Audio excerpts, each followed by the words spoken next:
Olá pessoal e amigos do canal Toy História, tudo bem com vocês? Eu sou o Varão e após a apresentação de vários outros temas, eu trouxe aqui novamente um conteúdo sobre a Inquisição Protestante. Ela existiu mesmo, só lembrando que a minha intenção aqui no Toy História não é desacreditar nesta ou naquela denominação religiosa, nem duvidar da fé e da crença de ninguém.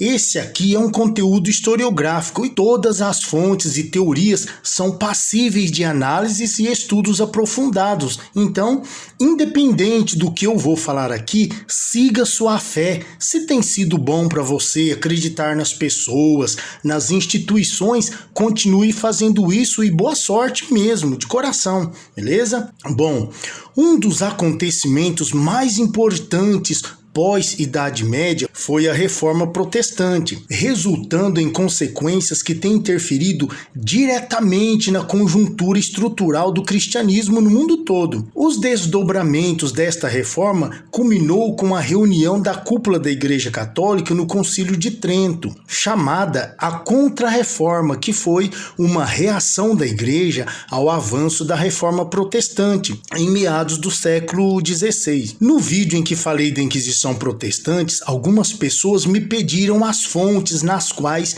eu fiz a pesquisa e pediram com razão, e as fontes estão aí na descrição.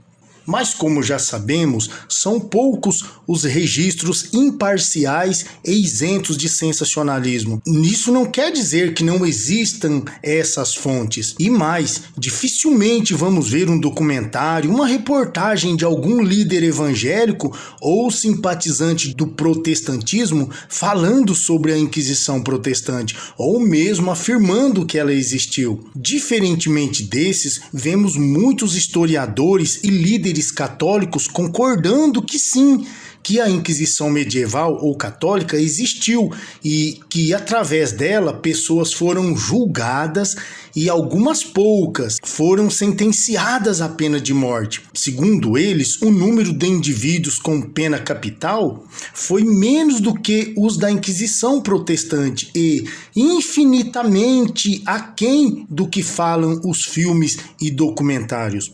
E que esses números inflados são baseados em depoimentos e acusações dos inimigos da Igreja Católica, daqueles que quiseram e querem manchar a sua reputação. E, segundo eles, quem julgava e condenava não era a cúpula da Igreja, e sim o poder secular, as leis desses países onde ela predominava. Ou seja, os católicos em geral não negam, tanto que nos últimos anos o líder majoritário do Vaticano veio em público pedir perdão pelos excessos e pecados cometidos contra a humanidade, ao passo que eu, pelo menos, não tenho visto nenhum líder evangélico ou protestante vir a público e pedir perdão pelos excessos e pecados cometidos pela antiga liderança da Inquisição Protestante. Uma das razões seria porque talvez eles não tiveram uma unidade coesa, um líder máximo que pudesse falar em nome dos protestantes em geral. Mas até alguns anos atrás, os evangélicos tinham o maior gosto em falar no nome de Martinho Lutero e de João Calvino. E agora, com o advento da internet e a rapidez com que as notícias e documentários estão aparecendo, eles não acreditam. E é aí que está o problema, porque se nós conseguimos entender que a Igreja Católica, por meio de seus representantes, cometeu erros e excessos, por que é tão difícil aceitar que os líderes da Reforma Protestante cometeram esses mesmos erros e excessos? Por exemplo, eu não vou citar aqui os crimes e absurdos que foram cometidos pelos líderes protestantes, porque eu já tenho um vídeo aqui no canal onde falo sobre isso. Eu vou citar o caso das bruxas de Salem, nos Estados Unidos, que você com certeza já ouviu falar, não é mesmo? Os julgamentos das bruxas de Salem refere-se a uma série de audiências e processos de pessoas acusadas de bruxaria em Massachusetts e Connecticut na década de 1690. Então, mais de 200 pessoas foram acusadas de envolvimento com bruxaria. 30 delas foram consideradas culpadas, das quais 19 foram executadas por enforcamento.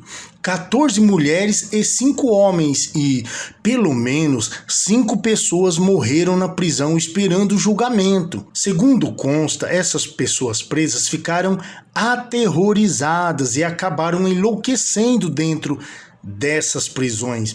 Só que depois de alguns anos provou-se que essas pessoas eram inocentes e que o problema mesmo foi por conta do fanatismo religioso dos puritanos, que, querendo ou não, levaram o pânico e a morte àquele povoado.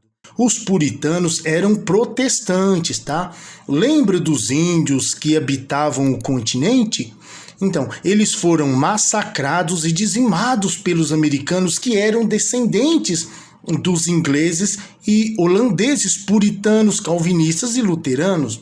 Quanto à questão do movimento se chamar Inquisição Protestante, na verdade, esse levante promovido pelos líderes da Reforma oficialmente não se chamava Inquisição Protestante, mas ficaram assim denominados justamente porque eles que protestavam contra a Igreja Católica acabaram por cometer os mesmos erros e excessos que os católicos cometeram. Só que, dadas as circunstâncias em que ocorreram as mortes e as características do modus operandi, a Inquisição Protestante foi bem mais cruel que a Inquisição Católica. Então, tirando aí a questão da violência, da brutalidade desnecessária em que geralmente empregava-se nesses ataques, tirando essas questões, jamais devemos analisar e julgar os fatos ocorridos no passado baseado nos nossos pontos de vista atuais, nos nossos conceitos e preconceitos de hoje em dia. Eram outros tempos, outra cultura e costumes muito diferentes do que temos hoje. Consideremos que em torno de 92% das pessoas que viviam naquele período não sabiam ler e escrever, e a crença no sobrenatural, nas superstições, era algo comum no dia a dia daquela sociedade. Então, além do critério, temos que ter também o bom senso na hora de analisarmos todas essas questões, para que entendamos melhor essa problemática dos períodos antigo, medieval, moderno e contemporâneo. Para finalizar, era isso, pessoal. Eu espero que vocês tenham entendido bem. Se ficou bom para vocês desse jeito, então se inscreva no canal, deixe o seu joinha e, se você se sentir à vontade, deixe um comentário. É muito importante para mim, ok? E agora, a lhe agradecer de coração, o meu muito obrigado.